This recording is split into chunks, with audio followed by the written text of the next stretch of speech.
Hi guys, it's Achusi Kanku from Esports African News, and every day I bring you very interesting conversations with personalities and organizations in the esports space. Today we are talking to someone very special because you find out about what he's done in his community and how the rest of the continent is resting on his shoulders at the moment. So before we go ahead, this particular this particular session is being supported by Infusion Lawyers. Infusion Lawyers are Nigerian-based lawyers who undertake everything from commercial to dispute to contractual services. This Infusion Lawyers website is infusionlawyers.com. You can find out more about them, email them, and they can support you, especially for those esports and game development animation space where you want contracts written out, you want contracts reviewed, you've got dispute, you need any service that requires the service of a lawyer. Call on Infusion Lawyers because they support the industry and the community of creatives. The website again is www.infusionlawyers.com. They're based in Nigeria. So, right, Edgar, thank you for coming. I know we've tried to meet a few times and our plans never sort of aligned, but thankfully today we've gotten you here and it's great. Can you introduce yourself? Because I kind of know you a bit, but I want you to introduce yourself to. You need to be elaborate so that people who don't know you and some of the things that you do, we can find out about what you do. Oh no, thank you for having me. We've tried a few times, but I think all things take, all good things take time. So so essentially, I've been in the legacy sports. So that's your football tournaments, rugby tournaments in South Africa. It's a big sport, and so I've been hosting those type of tournaments for the past 5-8 years.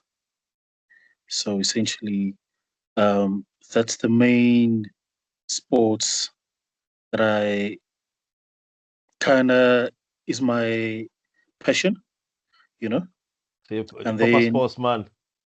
yes. And then eventually we did the five-a-side tournaments, and then we got invited to do Phygital football. Yeah. And that's how we got into the whole Phygital movement and the community. Which year was that? Which year did you start Phygital? So we started Phygital, we got invited in 2024, end of 2024. Okay. Which was, I think, the first time they broadened to bring in new members. So we got invited through the football that we did, and we found it as a very interesting project, and hence we joined this new movement. That's great. So that means Phygital in South Africa is quite young. This is It about your is quite second, this is third the year, second year, second year, full second year. full second year. Wow, You know, very young. I thought it was a bit older than that, but very young. That's interesting. yes, That's very young. interesting. How did you fare in the past 2 years of Phygital? So essentially, when we had our 2025 first event, our in-country qualifiers, and we went to Abu Dhabi for contenders. So we lost in the quarterfinals against Serbia, and that was the end of the road for us, for Was Orlando that in Pirates. football? Was that in Yes, in football? football. All right. Yes. Okay. So we had an Orlando Pirates represent us there, and I think that was where the heartache came, you know, and we got eventually invited to the Games of the Future. And that's where it ignited another fire in us to say, you know what, next year we're going to do all events, we're going to give it our all, which is 2026, and we're going to fly, because essentially we want Africans participating in the Games of the Future. So let's just give it our all, do all the events, and that's what our plan was for 2026. So how did you manage to recruit everybody to participate in all the events? Because I know it's not easy. I know it's pretty cumbersome in trying to, align with all the games. So how did you manage that? So essentially, we broke it down into, how can I say, segments. Or so we said, okay, let's start first with recruitment. Let's recruit the teams. So we gave each and every team member a discipline to say, okay, you go get football teams, you get the shooter, the counter strikers, and the laser tags, the paintball ones. Because essentially, if they play the legacy sport, they might as well play the esports. I like the way you're going about it. That was great. Yes. So essentially, they all went out and we signed up teams, all teams in football, in shooter, in basketball, in dance. So essentially, we had a head in each and every one. And then by December, I think, of last year, end of December, we got all our teams signed up to participate in our qualifiers this year. That's impressive. That's impressive. Yes. So, coming back from Games of the Future 2025, the group that went were so inspired that they came back and they actually, I mean, I'm guessing it was you leading them still. They actually took, your leadership plan and actually delivered this, because just getting teams organized, getting equipment, getting the whole process done is stressful. It is very stressful. But if you've managed to be able to recruit teams for all the the aspects you targeted and be able to then qualify, I think that's what you're going to tell us about the qualifications. Go ahead and tell us about how you managed to qualify for all the sports. The only African team, actually. So our main target actually for 2026 was just to do the 4 events. You know, let's just try to do 4, because essentially I think in Africa, I think we have the most stable political system, economical system. You understand? So we cannot say we don't have. Out of all the African countries, I think we are the most privileged to say, okay, you know what, sponsors do get involved. There is a community of each and every sport that we play. So we must just go find them, and present this project. So we did. And then we got all the venues, we got everything prepared. And then we started, So we started with the first event was the Counter-Strike. Yeah, the laser tag. That's interesting. Because that one is the most difficult. I was gonna when I saw it, I was like, how did they manage to do it? I couldn't figure out, the game and the actual event. Yes. So go ahead and explain that to us. So essentially, we had a 5-man team. I think that one was the biggest management team to decipher how we're going to do this within our budget, with what we have. So essentially, when the teams came, we're like, okay, let's start, and we set up outside of the esports arena. And so inside I would play the Counter-Strike. And then when they move outside, we set up the whole obstacles for them to play laser tag. So that was quite interesting. I think after the first 2 hours, we're like, no, man, this is actually very easy to do, It's just like it's like anything, you just have to start, And then once we started, we're like, oh, no, man, this is doable. This is doable. So is this the same thing you're going to play? Now you're not going for contenders, you're going straight to the Games of the Future, right? Yes, for shooter. Yeah, for shooter. So when you go to the Games of the Future, is this the same laser tag you're going to play? Yes, it's the same laser tag. Wow. So essentially, we mixed them into, so there's airsoft and laser tag in our country. So we said, okay, let's do a 5-2 split where we have 5 CS players, and then we'll add 2 airsoft players. Okay. So these 2 will just join the other 3 in the physical part, so that it's a bit more balanced, So, and also it broadens the community for us as well for next year. So it was quite interesting for in that regard. And that's a strategic plan for 2027 you're talking about now. Yes. Yeah, man, you've got plans. That's interesting. That's interesting. Yes. So essentially, we build everything for a 3-year plan, so that it can essentially just grow on its own, stabilize, stabilize. So essentially, we had also a cutoff age. So we told ourselves we have to have under 21s, about 3-4 teams that are only under 21s, so that as the years go by, you understand, we can build. They also understand, because it's a culture shock for everyone. That's impressive. I like the thinking process. Yes. You're making it sustainable. It's not just this team goes and then there's a cliff edge and they drop off. They go do their normal day to 9 to 5 jobs or get family, and then you can find them again. But you've got a pipeline of youngsters coming through. That's really impressive.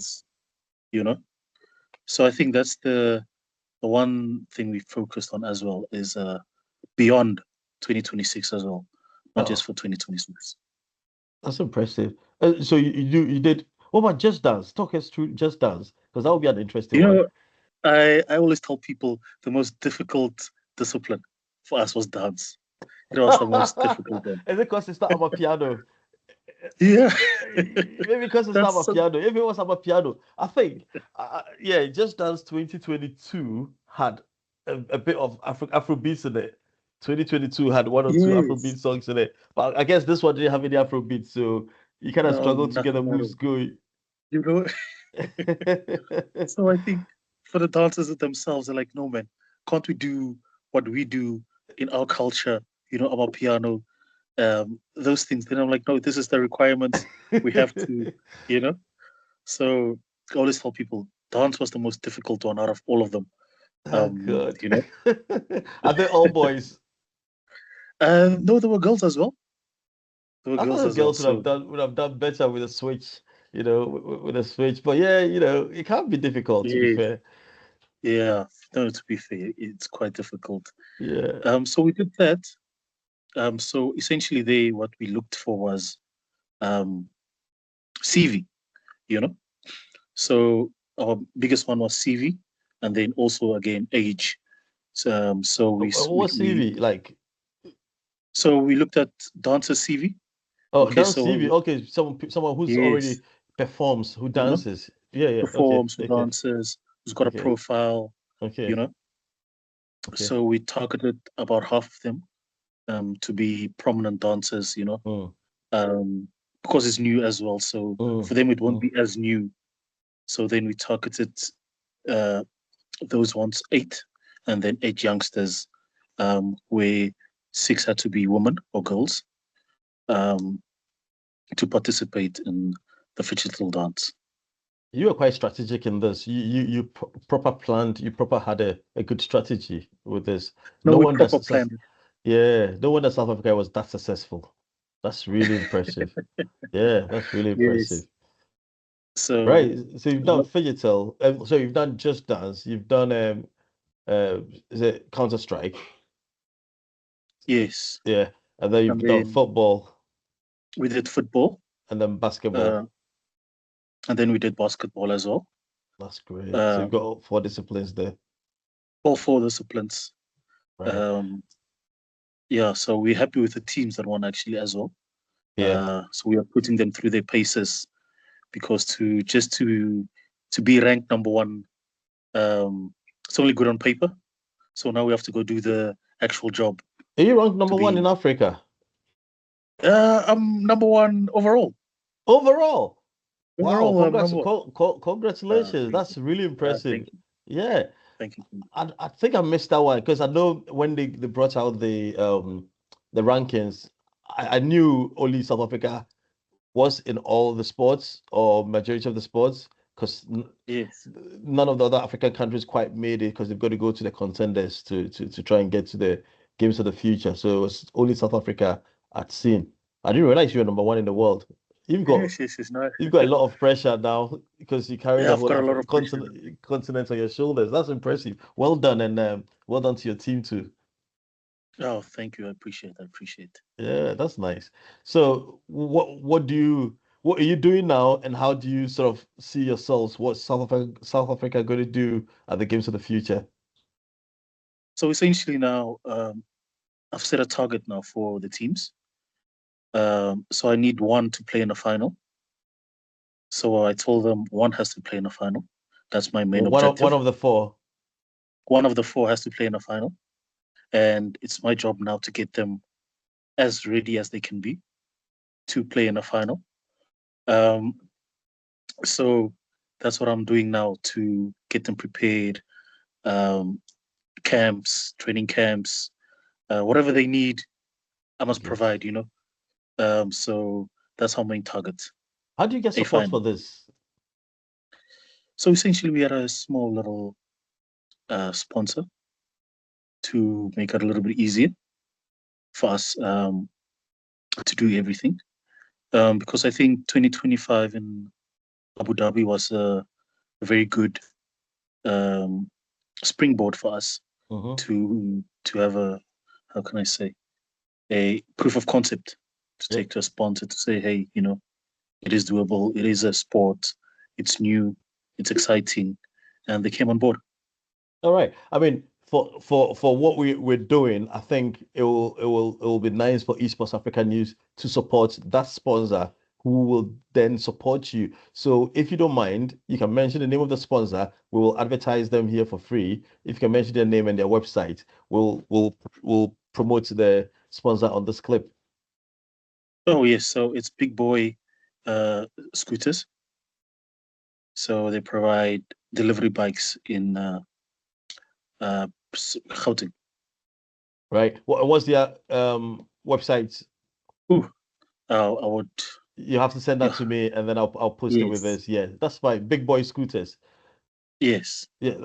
We'll do that. We will promote them here, as they're sponsoring you, because it's a way we can give back to the same community. Because if they're supporting you and getting you to Astana, and you being the only African team with four what do you call it, titles, the community needs to support you, and that's what we will do. So invariably, we are supporting you by promoting and advertising your direct sponsor for this. So we'll do that for you. No, thank you. I appreciate it. Yeah. So yeah, we'll get in touch with you and get the information. So Astana, what you're saying is you definitely, or your team will get as one. Do you get trophies or you get prizes? It's prize money. Prize money. So at and least a trophy, I think, yes. And the trophy. So at least one African team will be winners in one of those categories. At least one. At least one. That's great. That's great. Yes. How do you see Africa in Phygital? Because we've got other major tournaments happening. Phygital is slightly different from all these other tournaments. How do you see Phygital compared to all the other tournaments? Or how do you see Phygital? Let's just focus on Phygital. How do you see Phygital growing the community? So I think Phygital grew in the community in Africa, but it's a special case because you have like me a legacy sport, and then you have the esports diehards. So they are the presidents of a certain country's esports federation and so forth. So I think it's quite difficult to grow a passion to the other one if you already have a passion for this and this is your, Right. So you are more traditional sports. So you don't play yes. All right. Okay. So I think it's easier for me to just switch over to the other side than it is for someone from the esports side to come to legacy sports. Yeah. You understand? Yeah. So how did you strike that balance? How did you strike that balance and try to get people who are good at esports to do legacy sports? So essentially, I think it's just like anything, you have to go in deep into it, So like, let's say with shooter, I taught myself what happens in Counter-Strike, what is Counter-Strike, who's the best in the world in Counter-Strike, so that when I talk to someone, I can also, say, hey, there is this player, there's that player, this is what you do in Counter-Strike. So I think you have to educate yourself the most important in something you don't know, So I did a whole deep dive into esports, what makes it tick, what doesn't make it tick, what's the landscape in South Africa. And then I got people involved to say, hey, I would call them to say, what's happening in South Africa? What can happen? That's impressive. And then, from there on, I think it took me about 3 months, 4 months. I know everyone's deepest, darkest secrets. I know where it's going, where it's not going, where I should go, where I shouldn't go, So essentially, for Africa, I feel like if the esports diehards can just also try to switch over into, the legacy sports, it might also just help with them for development of esports. You might pick up something that you didn't know. Yes. No, I'm really impressed with the way, the level of planning you put together. Going through to that level of planning to be able to develop your team and make sustainable. That's really impressive. Oh, thank you. Yes, that's really impressive. No wonder you were that successful in all the various genres. That's really good. So you've got plans for 27, 28 and going forward. What should we expect from you and the South African team? Sure. Like people have asked me what's next, and when I've set the bar so high, then I'm also thinking I am number one.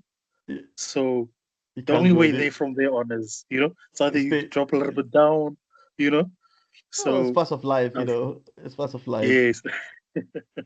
So I've tried to put in things to maintain us in that in our pathway to 2030. So okay, how are we going to qualify every year? What are we going to do? So essentially, we are looking at hosting a Phygital tournament. So which we also targeting maybe close to 500 players. Big event. Is that this year? Very big event. So it's this year. So we've been having talks with the minister to support it, because essentially we have to raise the bar ourselves in our country, and the most logical way is to bring it to the masses, because we already broadcasted on SABC platform during our rivals, our biggest public broadcaster. So now it's just to take it to the people from there on, have a yearly big tournament where people can come and participate from all over the country in a Phygital tournament. That's interesting. That's really interesting. I mean, Esports Africa News will look forward to hearing more about that, and we definitely would like to cover that event, be part of it. Obviously, from our previous chats, we are documenting this whole process. We are trying to put together a docu-series about the rise of South Africa and yourselves, or the whole African, the whole African cohort of Phygital teams. So it'll be nice to capture all these as part of the docu-series to be able to tell the story a lot better. No, definitely. I think it's needed just to so I think platforms like these shows South Africans that this is a real sport. It has coverage, so it's it validates us in a big way. No, I think you have done so well, because you are flying the flag of Africa, not just South Africa. For you to be number one, you to take all these teams to Astana, and that's 29th July to 9th August. Yes. Yeah, you've got more time to rest and train, because you're not going to take part in the contenders, which is happening early in June. Is it early in June or late July? Early July. 8th of June. Yeah, so yeah, contenders. Yeah, so again, this is like you're saying, at least one going to the final. Hopefully, we have two or all of the teams going to the final. All That of would the be teams, you know, that would be great that would be very because big for Africa. yeah, that would be I would great. really No, love. I appreciate that. Yeah, no, I would love that. I would love that. Right. No, so for yourself, right, what message would you give to young people? Like you said, I like the way you say you're trying to get sustainable team management in your setup. How would you introduce Phygital? What would you say to young people who are, contemplating, esports, game development, participating in these events? So I think I always tell the youngsters, you're already playing this sport. You're already playing esports. You just see it as gaming at your house. But you're playing esports when you switch on the TV and you switch on the PlayStation and you give your brother the remote and then you put in that FIFA. That is esports. So when we put it together and we say Phygital, it's not esports only now. You understand? It's something you already do. You already do the physical part. You already do esports at home. So for you, it's not something new. It might look something new because we packaged it in a very different way. But we all participate in Phygital every day when we're sitting at home playing on our phones. So it's not something new. So and there is a pathway to an international tournament, which is the Games of the Future. So I always tell them just start. You might like it, you might not like it, you know. But 99% of the time they're like, "Wow, I did not know this is possible." Yeah. You know. No, that's great. Yeah. No, I appreciate that. So yeah, that was a message we will put out there for young people to say, hey, go try it because you find out you love it because it's something you already do and you might just have a knack or a skill in it to progress. Yeah, definitely. No, Edgar, I appreciate your time. I know we've been trying to do this for a long time, but at times never sort of correlate. But now we've been able to do it sitting down together. So I appreciate your time and I really wish you guys all the best. We look forward to engaging with you.